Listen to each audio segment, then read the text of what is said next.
La situación que se está viviendo en Venezuela sigue siendo un tema central, no solamente para prensa alternativa, para el mundo. Se habla y mucho de lo que ocurre ahora mismo en la nación caribeña. Hace algunas horas, Edmundo González se autoproclamó presidente de Venezuela. Edmundo González, a través de su red social, en Twitter, en X, hizo este pronunciamiento con el respaldo de María Corina Machado en un documento que firmaron ambos.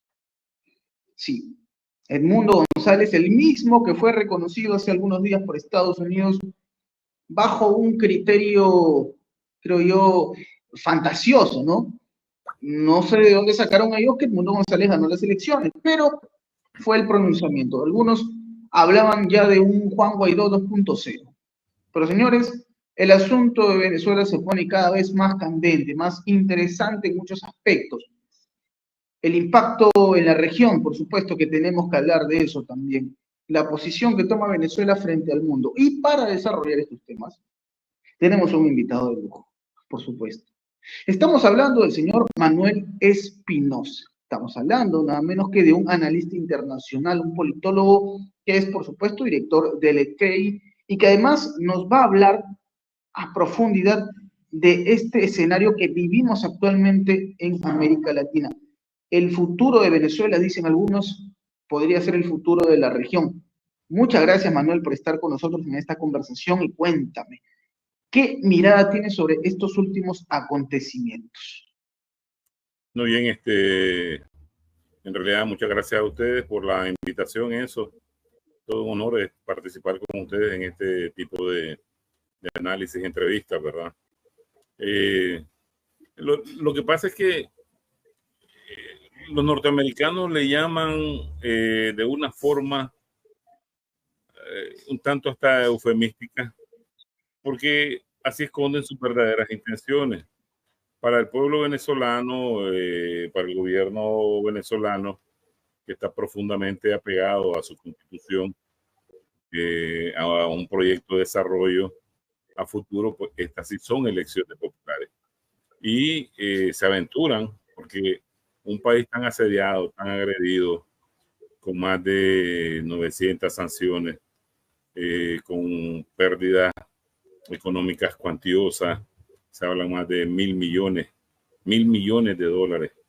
Imagínate que la Corte Internacional de Justicia en el 86, cuando falló a favor de Nicaragua, en contra de la guerra sangrienta que ordenó Reagan contra la revolución sandinista, ordenó pagar 17 mil millones. Ahora imagínate, solo en sanciones, en acciones económicas, operaciones financieras, terroristas, ¿verdad? Del Departamento del Tesoro y seguido por varios países europeos, lleva más de mil millones de pérdidas. O sea, un país con esa pérdida colosal, con la agresión permanente que ha tenido, es difícil cualquier gobierno que quiera aventurarse a realizar elecciones. Sin embargo, el espíritu de la ley, el espíritu de la democracia que sí existe en Venezuela, lo autoobliga a pasar ese enorme riesgo, a sabiendas de que ellos no compiten con ciudadanos venezolanos patriotas, sino apátridas. Gente que prácticamente son financiados, son dirigidos por los norteamericanos, como es este señor Edmundo y la señora de apellido Collado. Entonces, para ellos son posibilidades que les permiten un accionar violento de destrucción a la economía venezolana, de reorden supuesto institucional, de reorden inclusive constitucional, porque le darían a todo el andamiaje jurídico existente y pasarían ellos simplemente a entregarle en bandeja de oro a los norteamericanos, no el gobierno, porque en realidad, si usted fija, cuando los norteamericanos o el occidente colectivo va a atacar oye país, pues dice, es Maduro, es Gaddafi, es Daniel, Fidel Castro, es Raúl Castro, es Díaz-Canel. No.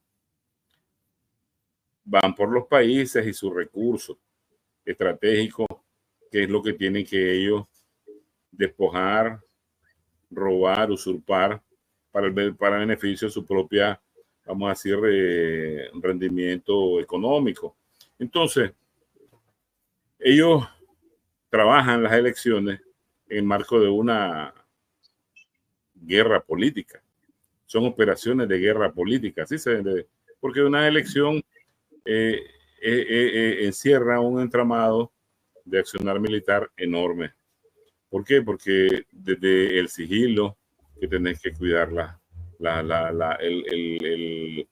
repartición y ubicación de todas las boletas en todo el territorio nacional, proteger cada instalación donde hay mesas electorales, urnas electorales, verificar que ahí no pase nada, se mantenga la tranquilidad. No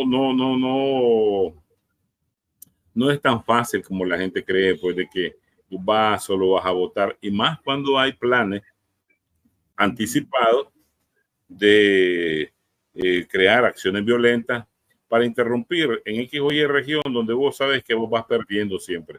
Y este es el estilo de ellos, ¿ya?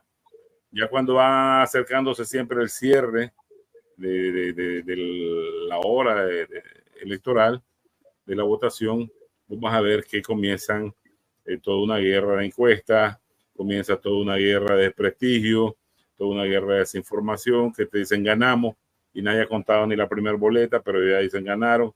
¿Por qué? Porque ellos necesitan psicológicamente influir en aquella electorado opositor, porque en todo país hay un electorado opositor, ¿verdad? Sí, pero sí, ellos se valen con la mentira, con el desprestigio, decir ganamos, y a saber qué tantas cosas inventan, o anticipadamente ellos amenazan a los votantes del gobierno de una u otra manera por las redes sociales, de manera indirecta, directa, que si van a votar, van a hacer esto, van a hacer lo otro, y lamentablemente vemos cómo esta ultraderecha dirige a sus comanditos les llaman ellos, sí, que han sido previamente entrenados en varios países, tanto del sur como en territorio norteamericano, que después te los introducen al país con fachada de deportados, ¿verdad? Y ellos están ahí como sleepers, como durmientes, esperando el día D para realizar las acciones de sabotaje, asesinato, destrucción de instalaciones, etcétera, etcétera. Todo lo que nosotros vimos, lo que sucedió una vez que ellos dan el grito o la señal, ganamos, tenemos el 70%, ¿verdad? Nos la quieren robar, hay un fraude, esa es la señal. Y entonces ya todo el andamiaje de acciones dentro de toda esa operación macro que está lista post entra en acción. Y es lo que nosotros hemos visto, que son acciones al final que destruyen a la economía de cualquier país. Y te lo digo con plena seguridad porque nosotros ya hemos pasado ese manual y ya lo tenemos nosotros desde la A hasta la Z, muy estudiado, muy conocido, y lo hemos aprendido con elecciones ganadas, con elecciones perdidas, y sabemos el entramado de las estrategias ocultas que estos tienen, porque vos no, por una lógica jurídica, vos no podés esperar a cantar victoria si las actas no se han contado. Además, hay una institución especializada del gobierno que es la que tiene la potestad de dar el primer parte, el segundo parte, etcétera, etcétera. Entonces, es penado que buscan tener victoria sin antes la institución, como sería el Consejo Electoral, el que anuncie, ¿verdad?, cuál es el candidato. ¿Por qué? Porque una elección debería ser una fiesta cívica, pero como hay tanta desinformación, hay tanta manipulación, que esta va dirigida a crear un sentimiento inclusive hasta de odio, para que cometas un montón de actos criminales. Entonces, resulta en una enorme violencia, todo ese acto de vandalismo de declarar, un acto terrorista de declarar victoria o fraude cuando ni siquiera se ha contado la primera boleta. Es correcto. Y esto, Manuel, yo lo veo por este lado también, que el nombre de Edmundo González, del que tanto se habla a estas alturas, ha tomado peso mediáticamente gracias al objetivo que había planteado Occidente, pero ha tomado peso post elecciones. Es muy raro porque si ellos dicen que hay una victoria de casi, o bueno, hablando de un porcentaje que bordea el 70%, es bastante raro considerando que de Edmundo González casi no se habló antes de las elecciones. De hecho, la gente, incluso la oposición, tenía más referenciada a María Corina Machado. Es muy extraño que este personaje en tan poco tiempo haya ganado tanta notoriedad al punto de llevarse el 70% de los votos. O sea, lo digo siendo cínico y tratando siquiera de entender en algo la historia que nos quieren vender, pero es muy llamativo este punto, ¿no? Edmundo González, cuya figura empieza a tomar forma post elecciones, no antes de las elecciones. Incluso, y esto es muy gracioso, porque Elon Musk, un personaje que ha entrado en escena, que Nicolás Maduro lo acusa como uno de los saboteadores y golpistas, había expresado su apoyo antes de las elecciones a María Corina Machado. Ni siquiera hablaba de Edmundo González. Es un detalle no menor. Pero hablando de esto, Manuel, a ver, vemos que ya pasó una semana, que la situación, en cierto modo, ha entrado en cierto bache, considerando que hay países que no han apoyado la reelección de Nicolás Maduro, entre ellos, hay que decirlo, algunos de la región, desgraciadamente, sí, que no están, digamos, muy convencidos de lo que ocurrió el 28 de julio. La pregunta es, Manuel, luego de una semana tan intensa como la que vivimos, veremos en los próximos días, según tu análisis, un ambiente mucho más tenso. Podemos decir que por el contrario, las aguas se han calmado un poco. ¿Qué le espera a esta Venezuela en los próximos días para ti? Bien, nosotros hemos estado revisando un escenario que va de unas elecciones supuestamente pacíficas que no ocurrieron, ¿verdad? Hasta mayores niveles de intervención, inclusive hasta una intervención militar proxy, ¿ya?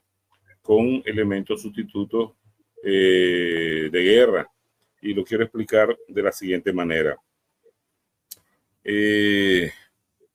Ellos, con ese formato bastante bien utilizado, porque en los formatos de las revoluciones de color, todo eso, cantidad de elementos que te da el manual de Gene Sharp, todas esas acciones de cambio de régimen, si bien es cierto, en algunos países no coronan, como Cuba, Venezuela, Nicaragua o Rusia, la misma Rusia, donde lo han tratado, o en el mismo Irán, donde han tratado de implementarlo, en Siria, así comenzó también. Hay en otros que sí, que prosperan, ¿ya? Tenés un ejemplo de estos días recientes, Bangladesh, ¿ya? Donde la primera ministra sale huyendo y hasta en helicóptero, ¿verdad? No pudo aplacar las protestas. Y en este caso, estamos hablando de un país donde ocurrió una revolución inspirada en valores patrióticos, en valores continentales de la construcción de la patria grande, en valores hacia la restitución de los derechos de ese pueblo venezolano, la apropiación de los recursos estratégicos para beneficio y desarrollo del país. Entonces vemos a un partido, al PSUV, muy organizado, muy monolítico. No es que a ellos los agarren desprevenidos, ¿ya? Ellos estaban claros de lo que se les venía, y por eso decía al inicio, son valientes, hay que darle, hay que brindarles el honor, ¿verdad?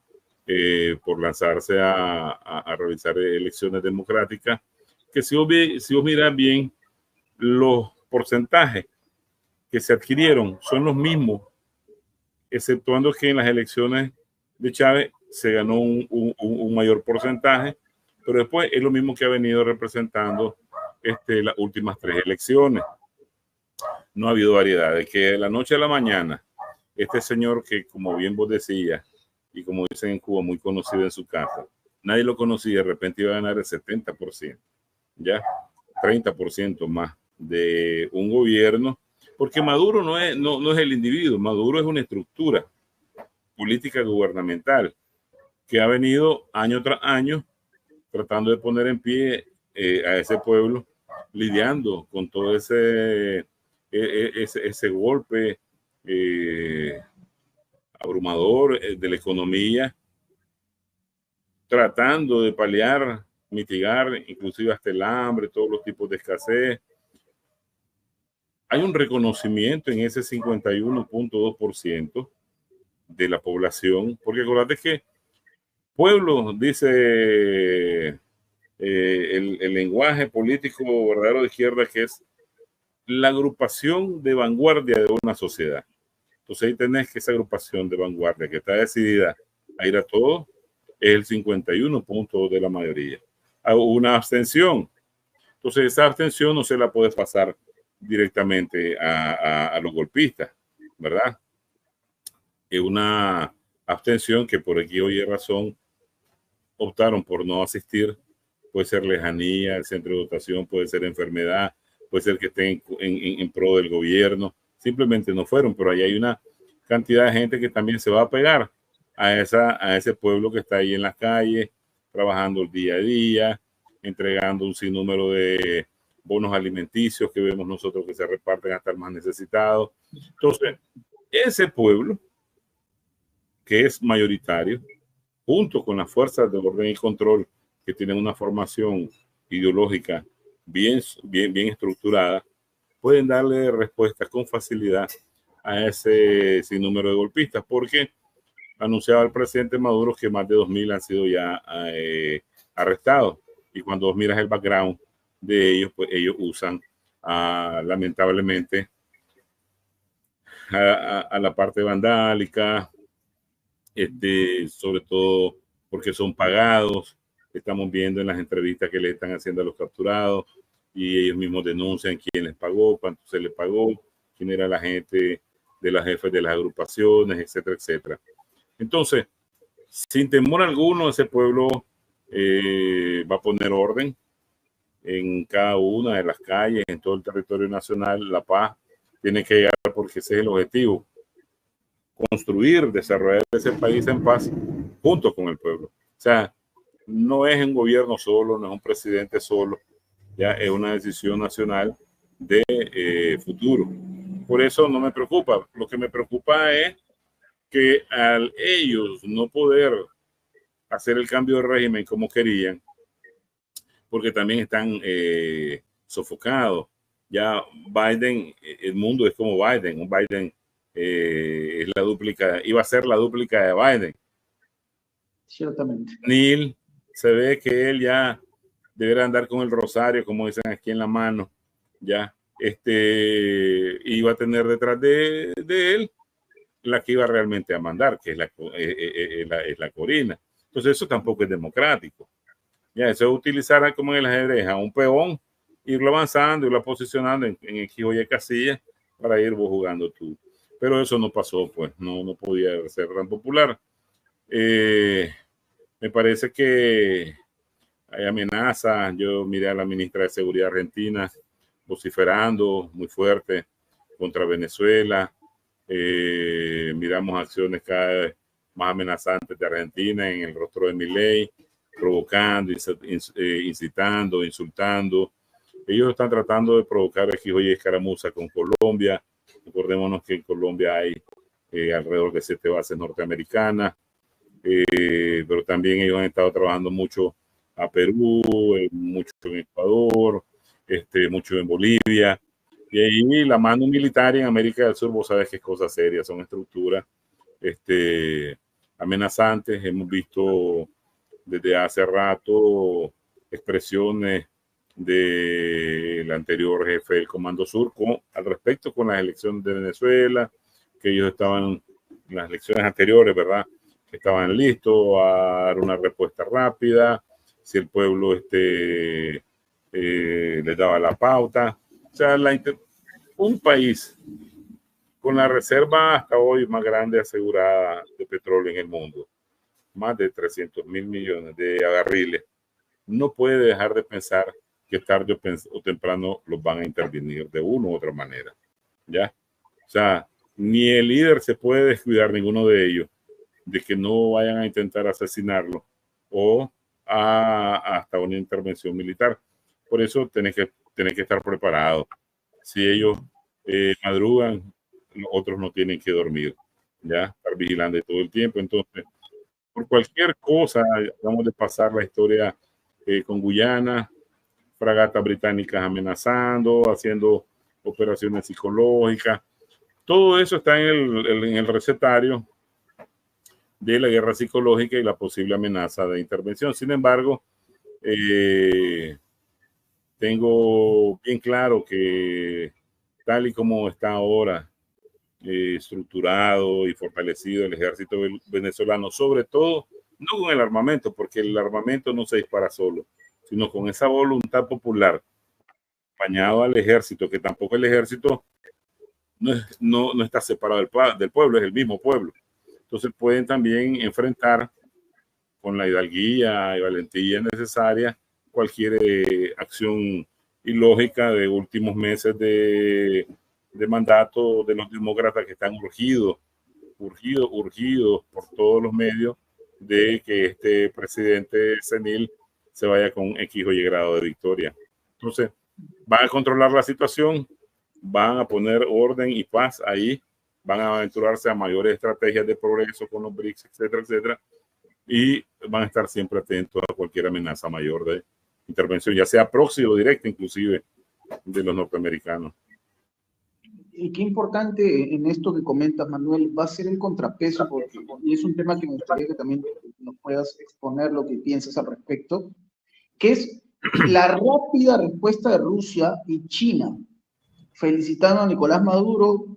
Horas después se proclamaría ya Nicolás Maduro como, o sería proclamado como presidente, ¿no? Incluso antes de que salga el segundo boletín del CNE. Pero qué importante ha sido la posición que han tomado Rusia y China, Irán también.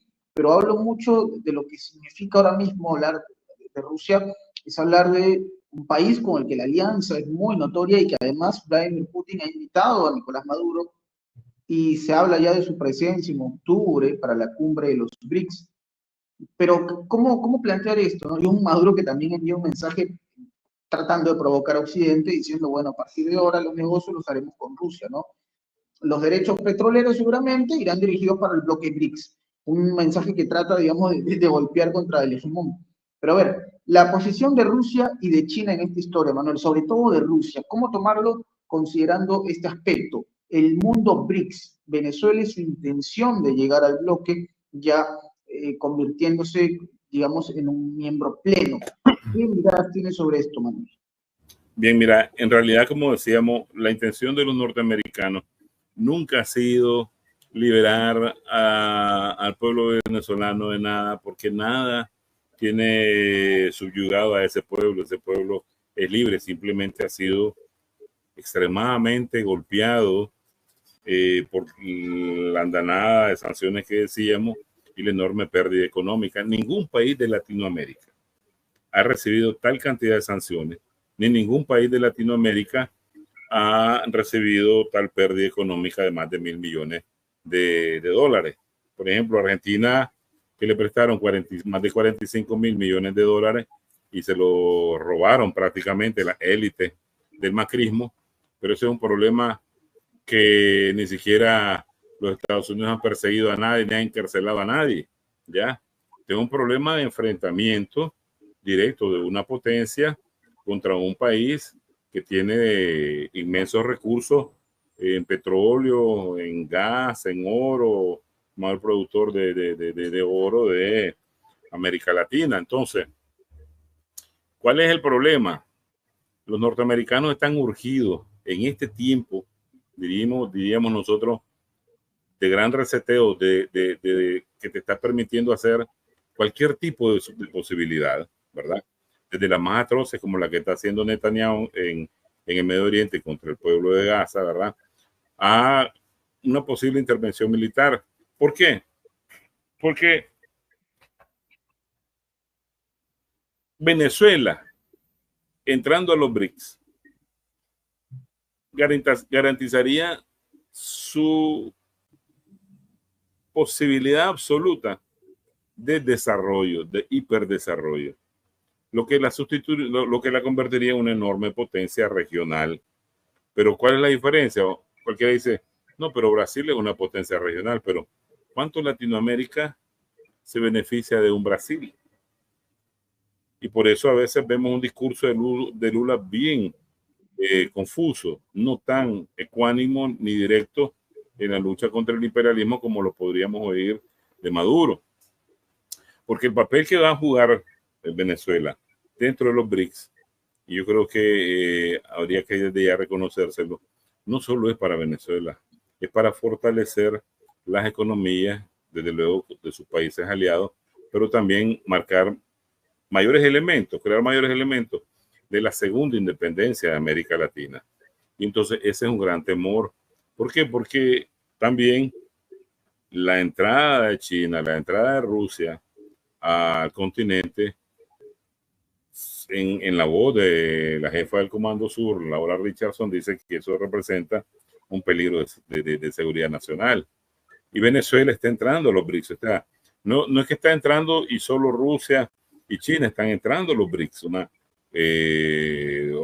un organismo multilateral financiero con grandes capacidades para la inversión, la promoción de creación de enormes infraestructuras, de proyectos de infraestructura, en fin, lo que realmente se necesita sin entregarlo todo, como es la clásica relación que tienen las corporaciones, el sistema corporativo, ¿verdad? Los monopolios con América Latina, de extracción total a cambio de nada, a cambio del empobrecimiento, a cambio del saqueo. Entonces, eso es importante que Venezuela logre entrar a los BRICS, ¿verdad? Porque tendría mayor respaldo y financiero y económico de estas dos grandes potencias y de otros países que la van a integrar. ¿Por qué? Porque hay un nuevo abanico de posibilidades donde ahora pues van a entrar más países como Arabia Saudita, como Emiratos Árabes, la misma Qatar, Egipto, etcétera, etcétera. Es algo muy interesante lo que mencionas, Manuel, porque claro, hablar de Venezuela entonces es hablar también de la región. Eso es un punto bastante llamativo, porque claro, lo hemos asociado casi siempre a los intereses que pueda tener el pueblo venezolano, lo cual es legítimo, pero hay un impacto también que va a sentirse en la región. Eso es importante también mencionarlo, ¿no? Y es quizás lo que preocupa tanto a Estados Unidos, pero no solamente a Estados Unidos, porque también me gustaría tocar, Manuel, la posición que ha tomado Europa, que no sorprende, sí, pero que también nos habla de un doble rasero.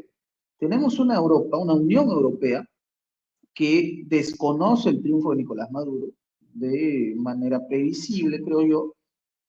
Maduro y, de hecho, el gobierno, el aparato estatal como tal, le responden a Europa y le dicen, señores, ustedes, en verdad, dan vergüenza. Han sido las palabras utilizadas. Pero llama mucho la atención, y esto lo quiero decir con total honestidad, es una reflexión muy propia, podría estar equivocado de repente, no lo sé, pero llama la atención porque desde Europa se condena los últimos acontecimientos en Venezuela, se habla de represión, se habla de un trato inhumano a la ciudadanía por las protestas, que insisto, tú lo has mencionado también, Manuel, habría que ver si son parte de la inventiva, del incentivo propio del ciudadano, o tiene que ver con alguien que está promoviendo por detrás, ¿no? Pero bueno, el punto es este, una Europa que condena lo que pasa en Venezuela, y hablan de un tirano y un tipo que mete a la cárcel a todo el mundo, y por otro lado se desata un caos tremendo en Reino Unido, ¿no? Protestas que se entiende, y a estas alturas esa es la narrativa que se está contando, son promovidas por la extrema derecha. Es la explicación que dan en Reino Unido y en Europa. La extrema derecha está movilizando a la gente que está en contra de los inmigrantes. Y es llamativo porque, claro, la respuesta del gobierno ha sido detener a centenar de personas, reprimir entre comillas también, y ahí, y en Europa, esta filosofía de que es gente empujada por la extrema derecha sí tiene sentido. Ellos sí aplican ese criterio. Cuando se trata de Venezuela, la historia cambia rotundamente. Ahí no se trata de un movimiento asusado por la extrema derecha. Es sencillamente, ellos lo dicen así, la respuesta del pueblo venezolano que es apagada por el gobierno chavista. Es más o menos la narrativa que están utilizando en Europa. ¿Qué impresión tienes sobre esto, Manuel? Mira, nosotros estamos recomendando en muchos centros de educación superior regional, donde se están enseñando las relaciones internacionales, a llegar a la conclusión que estas mismas, o sea, la enseñanza de las relaciones internacionales, tal y como se estaba enseñando, ya no sirve mucho. Estaríamos nosotros tratando de enseñar las mismas posiciones y percepciones educativas del norte, no del sur. Entonces, ¿qué sucede? La conducta de la Unión Europea, que carece de moral internacional. El concepto de moral internacional, que es muy profundo, está sirviendo de una enorme muralla de contención a cualquier tipo de expresión, discurso, propuesta de doble rasero que los europeos siempre mantienen. Primero, en toda esta situación internacional, se ha develado tanto el despojo, el saqueo, el neocolonialismo, la esclavitud en África, sobre los pueblos africanos, que una Francia o su liderazgo no tiene reconocimiento internacional, que de paso también acaban de hacer las peores Olimpiadas de la historia, ¿verdad?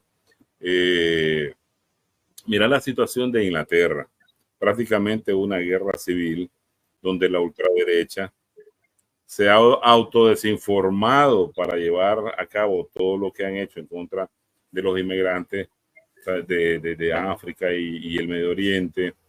El jardín de Borrell no es el jardín de Borrell, eso es una maleza de matas espinosas y enredadas entre ellos mismos. Ya no están ellos en las condiciones, ni siquiera, ellos, claro, ellos pueden congelar activos, ellos pueden seguir robando oro, el oro venezolano, como lo hizo los ingleses, ¿verdad? Que se rehusan a entregarlo. Pero ese tipo de cosas tienen un límite de tiempo. ¿Por qué? Porque la situación internacional está cambiando drásticamente. No hay tal OEA, no hay tales organizaciones de defensa de los derechos humanos porque ellos mismos la han pervertido. Lo que se está buscando es construir organizaciones análogas regionales que realmente posean por su calidad de acción y de solución y de moral conducir a la solución de controversias internas, X o Y capacidad de incidencia. Entonces los europeos, lamentable para ellos, están quedando bastante rezagados. Y la posición, las expresiones discursivas de Maduro, que muchos parece que no les gusta, son las correctas. Son las correctas porque ellos no se sientan en sus discursos y por lo menos mencionan cuántos hospitales y centros de salud fueron quemados. Cuánta gente fue prácticamente ahí golpeada salvajemente y otros asesinados. ¿Por qué él no reconoce que no se trata de un pueblo pacífico que protesta, sino gente financiada, entrenada y financiada para llevar acciones de sabotaje? Porque no le conviene. A ellos les conviene, como todo este manual de cambio de régimen y desestabilización, a través de la desestabilización, por medio de elecciones, una parte del escenario donde se abre el telón y entonces viene toda la andanada de reconocimiento internacional hacia el candidato que están poniendo los norteamericanos. No les interesa el pasado de ninguno de ellos, ¿verdad? Ellos les interesa simplemente decir que ese es el ganador, sin haber visto ninguna acta, ¿ya? Entonces, ¿por qué? Porque son gobiernos entreguistas, son gobiernos que les vienen a servir en bandeja sus recursos, los recursos que le pertenecen al pueblo, ¿verdad? Al Estado, a la nación, se los vienen a poner en bandeja para entregárselos a la dictadura corporativa, que es lo que se está construyendo actualmente. Entonces, me parece que a veces con solo leer los headlines, con los encabezados, basta, pero ya creerles más a ellos, no tienen autoridad moral internacional. Es una posición bastante respetable y la comparto, Manuel. Es el cómo se han venido ellos comportando, ¿no? Para muestra un botón. Cuando alguien se pronunció sobre el secuestro del oro venezolano, de hecho, con el aval de Juan Guaidó como un cómplice en toda esta jugarreta, se quedaron con el oro de Venezuela. Ahí no se vio a los líderes europeos condenando esta situación, ¿no? Hubo empatía. Es un punto no menor. Pero, Manuel, ha sido una conversación muy buena la que hemos tenido. Hemos hablado de puntos muy interesantes que tienen que ver ahora mismo con el contexto. Y me gustaría, por favor, que nos dejes una reflexión de lo que se ha desarrollado en esta conversación, ¿no? El momento que vive Venezuela, que entiendo yo, es de relevancia para toda la región. Eso es un punto no menor. Y creo yo que para bien o para mal, digo para bien o para mal porque hay miradas diversas, pero se está hablando y mucho de Venezuela. Es importante. Ojalá que no se imponga la posición tomada por los medios hegemónicos. Pero bueno, ¿qué mirada tienes sobre esto, Manuel? La reflexión que nos dejarías Me después de parece esta... que la soberanía de los pueblos libres de América Latina se están jugando ahora en Venezuela, como en otros países donde, como bloquean antihegemónicos, defienden sus posiciones, ¿verdad? Con resistencia y resistencia popular. ¿Por qué? Porque hay que acabar de una vez por todas con aquella locura de que, no ganó el que yo no quiero, pero entonces yo lo pongo a él y lo nombro. Entonces vengo yo, secretario del Departamento de Estado o presidente de la Casa Blanca y nombro a fulano de tal, presidente de esa nación. ¿De dónde? O sea, ese es irrespetar la voluntad popular. Y es irrespetar y es crear una situación de mandato continental, porque si se la hacen a ellos, se la van a hacer a otros pueblos. Eso hay que quitarlo encima. O sea, el capital internacional, la élite de poder económica norteamericana, no puede venir aquí a imponer quiénes son sus candidatos.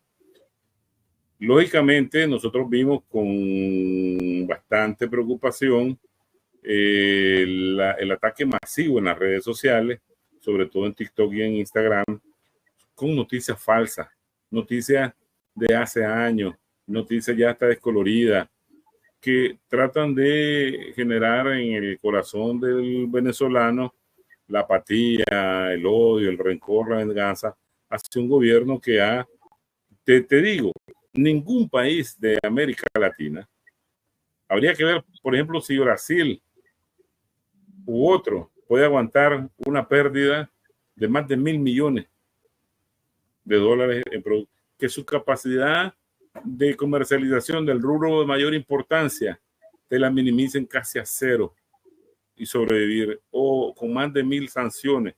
O sea, lo que ha hecho el gobierno en Venezuela y a través de la revolución bolivariana, menciona la revolución porque está inmersa el pueblo, ¿verdad? Es un milagro, es un acto de heroicidad, y eso se le debe reconocer, porque fácilmente es leer en la noticia, hicieron un golpe de Estado, una revolución de color, y el presidente salió huyendo.